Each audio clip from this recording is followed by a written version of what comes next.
मुसलमानों की देशभक्ति पे आप सवाल उठाते हैं। आप जानना चाहते हैं मुसलमानों का इतिहास, तो पढ़िए शहीद अशफाकुल्लाह को। जब फैजाबाद की जेल में उनको फांसी के फंदे पर ले जाया जा रहा था, उनसे पूछा गया आपकी कोई अंतिम इच्छा, तो उन्होंने कहा कुछ आरजू नहीं है, बस आरजू है इतनी, रख दे जरा से कोई खाके वतन कफन पे। यह है मुसलमानों का इतिहास पढ़ ले। लेकिन आपको तो दाढ़ी से आपत्ति हो जाती है, टोपी से आपत्ति हो जाती है।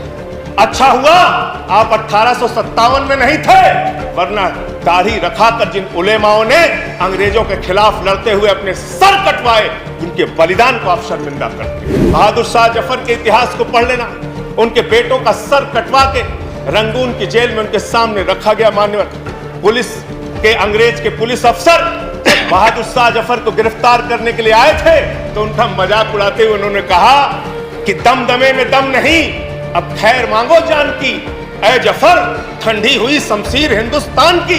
तो उस बहादुर शाह जफर ने अंग्रेज अफसर को जवाब दिया था कि गाजियों में बू रहेगी, जब तलक ईमान की तख्त लंदन तक चलेगी, तेग हिंदुस्तान की। हिंदुस्तान के मुसलमानों के इतिहास को पढ़िए। चोरी के आरोप में एक आदमी को पीट पीट के मार दिया गया, इसलिए कि वो मुसलमान था।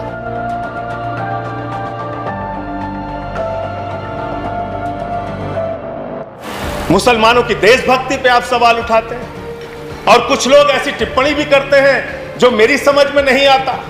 मैं अन्ना जी के आंदोलन के मंच का संचालन कर रहा था। मान्यवर, मेवात से एक मुस्लिम लड़की उस मंच के संचालन के दौरान कही कि उसने कहा कि मैं समर्थन देने आई हूं, भाषण देना चाहती हूं। भाषण जब उसने समाप्त किया उस मुस्लिम लड़की ने, तो उसने कहा भारत माता की जय, भारत माता की जय, वंदे मातरम। और मैं उस विचारधारा से सहमत नहीं हूं। मेरा इस्लाम इतना कमजोर नहीं कि वो वंदे मातरम कहने से खत्म हो जाए। इस तरह की सोच के लोग हिंदुस्तान में रहते हैं।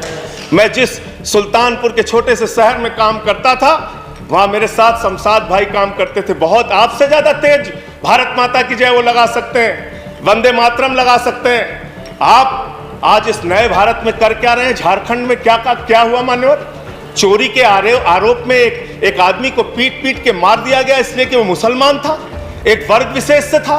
क्या इसकी चिंता इस सदन को नहीं होनी चाहिए? क्या धर्म के नाम पे इस देश के अंदर बंटवारे चलते रहेंगे? ये विविधता में एकता वाला देश है। यहाँ पे सभी धर्म, सभी जाति, सभी वर्ग के लोगों को सम्मान से रहने का हक है। लेकिन आपको तो दाढ़ी से आपत्ति हो जाती है, टोपी से आपत्ति हो जाती है।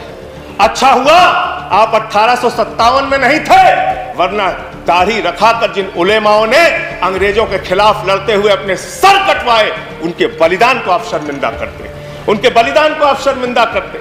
आप जानना चाहते हैं मुसलमानों का इतिहास, तो पढ़िए शहीद अशफाकुल्लाह को।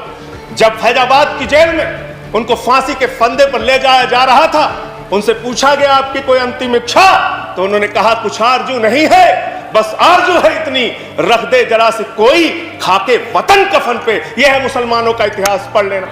बहादुर शाह जफर के इतिहास को पढ़ लेना। उनके बेटों का सर कटवा के रंगून की जेल में उनके सामने रखा गया। मान्यवर पुलिस के अंग्रेज के पुलिस अफसर बहादुर शाह जफर को गिरफ्तार करने के लिए आए थे, तो उनका मजाक उड़ाते हुए उन्होंने कहा कि दमदमे में दम नहीं, अब खैर मांगो जान की, ऐ जफर ठंडी हुई शमशीर हिंदुस्तान की। तो उस बहादुर शाह जफर ने अंग्रेज अफसर को जवाब दिया था कि गाजियों में बू रहेगी, जब तलक ईमान की तख्त लंदन तक चलेगी, तेग हिंदुस्तान की। हिंदुस्तान के मुसलमानों के इतिहास को पढ़िए, तो उनके प्रति आपके मन में सम्मान पैदा होगा। और ये दाढ़ी और टोपी से और वंदे मातरम लगाने से और अल्लाह अकबर कहने से किसी का धर्म अगर कमजोर हो जाता है, तो माफ कीजिएगा, आपका धर्म, आपके धर्म की व्याख्या बहुत कमजोर है। हिंदू धर्म जिसको हम मानते हैं, वो हिंदू धर्म तो कहता है वसुधैव कुटुंबकम, पूरा विश्व हमारा परिवार है। और आप भारत माता की जय लगाते हैं, आप भी जोर से लगाते हैं भारत माता की जय, हम भी जोर से लगाते हैं भारत माता की जय। लेकिन मुझे बताइए, दुनिया में कौन सी ऐसी माँ है जो अपने बच्चों में भेद करती है?